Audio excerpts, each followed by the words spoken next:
impact that Brexit is having on football is something that we're fairly familiar here with in the Republic of Ireland. But obviously, what impact is it having on football in the UK, and particularly with the WSL? I'm delighted to say Jessy Parker Humphreys is with us, writing recently about this in The Athletic and also podcasting with Counterpressed.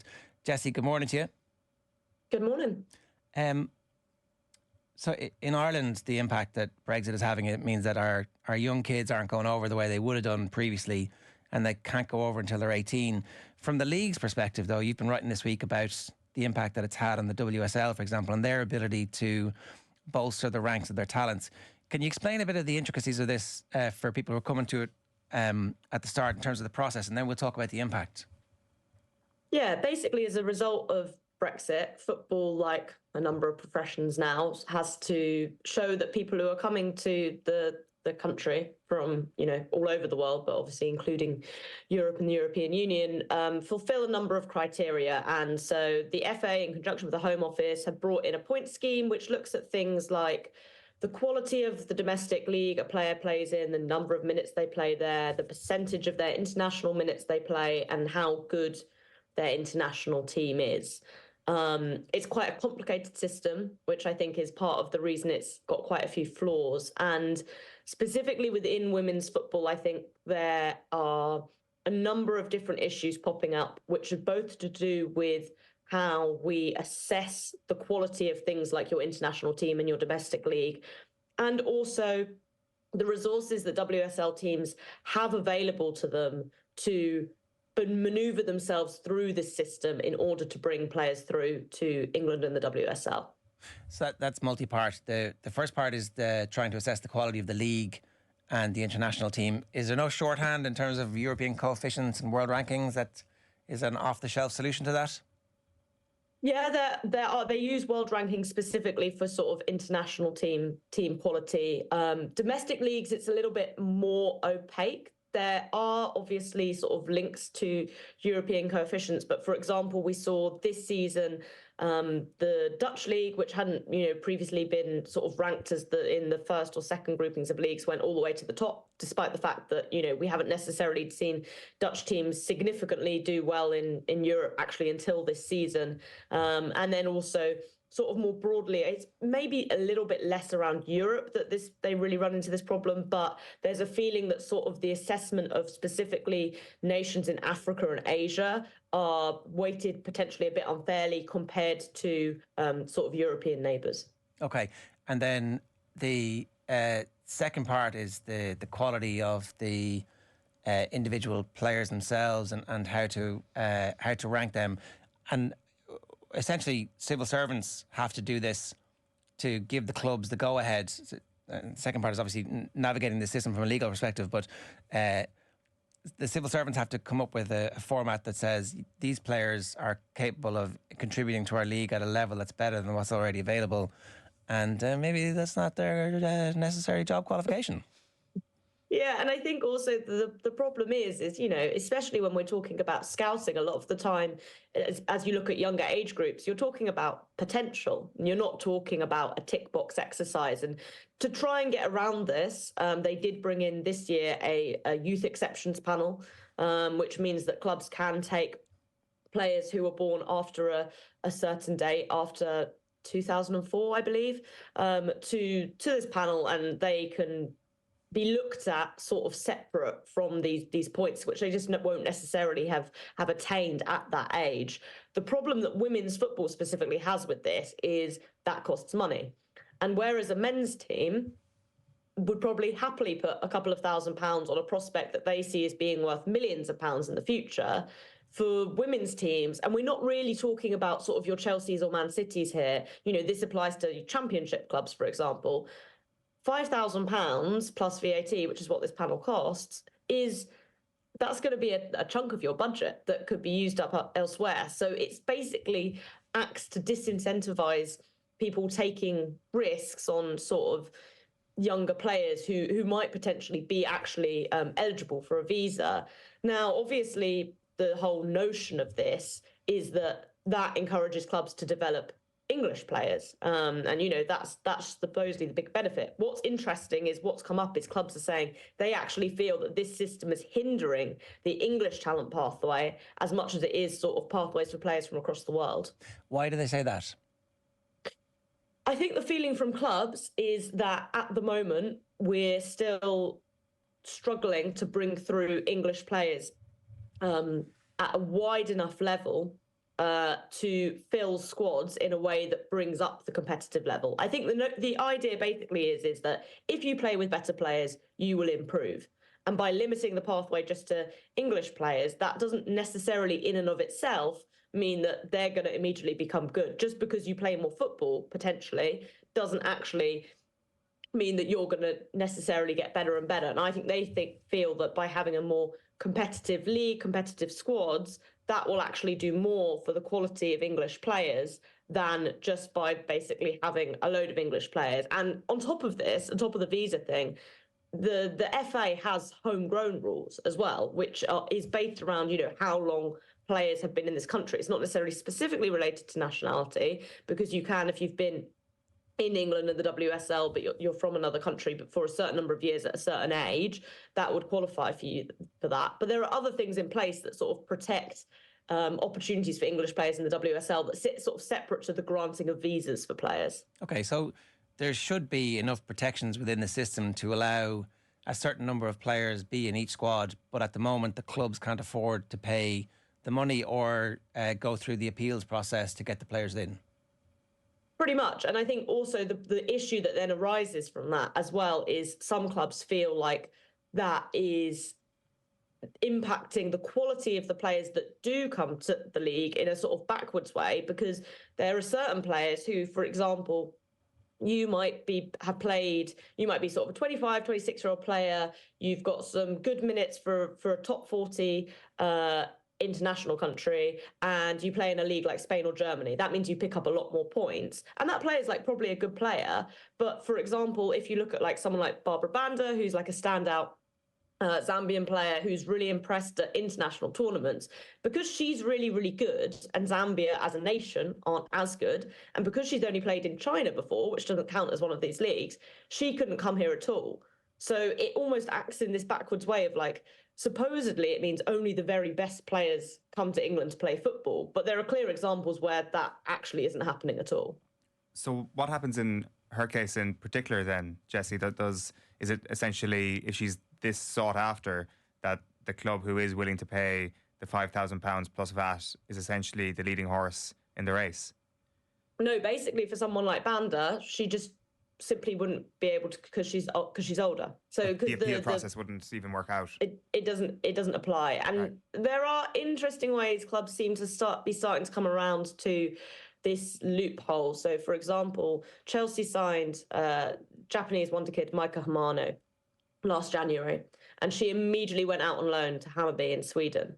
And as far as I'm aware, that was motivated by the fact that Chelsea believed, because the youth exceptions panel wasn't in place at that time, Chelsea couldn't appeal, she didn't have the points.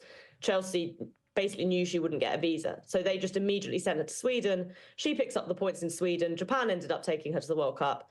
Lo and behold, she's now in England and has a visa. But again, that's something that a club like Chelsea has the ability to take a financial risk on. You know, they gave this kid a 3-4 year contract and were able to put her up at a great club in Sweden because of, you know, her pedigree and Chelsea's pedigree. That's not something teams at the bottom of the WSL or in the Championship are necessarily going to be able to do.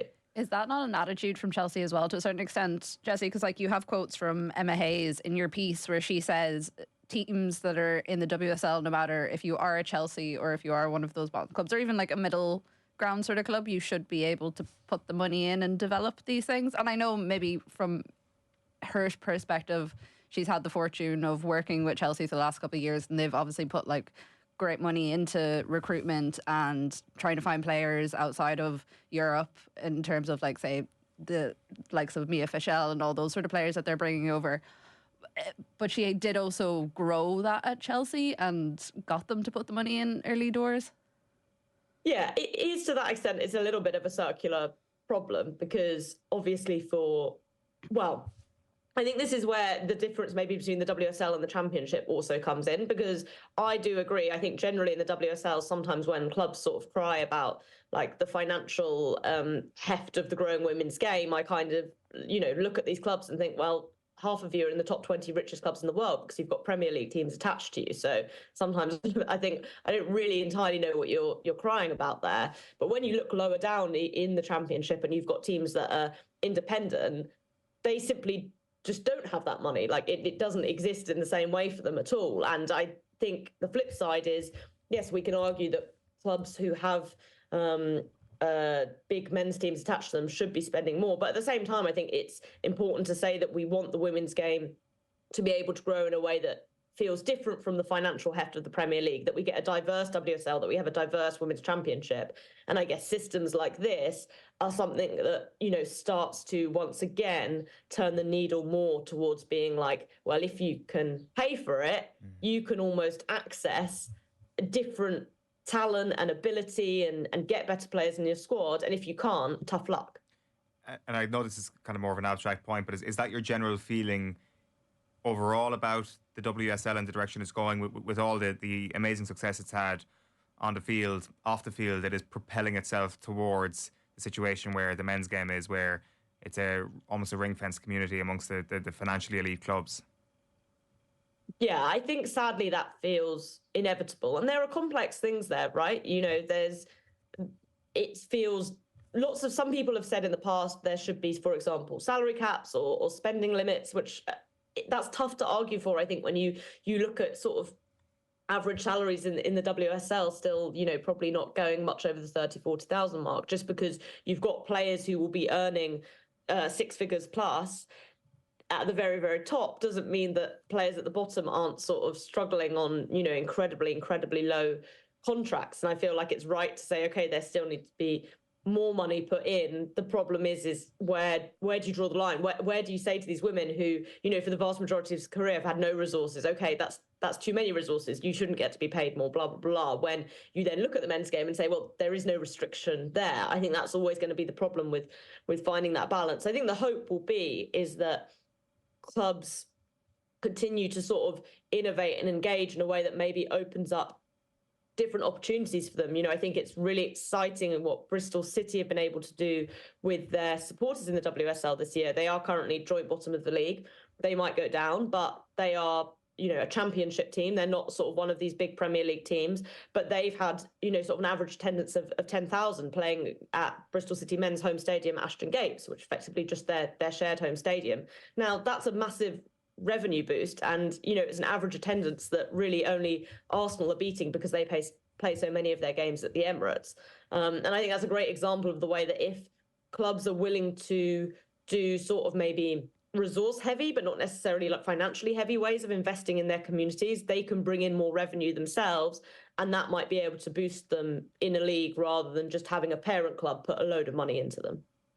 You mentioned the Dutch league suddenly going from not last to first, but close enough.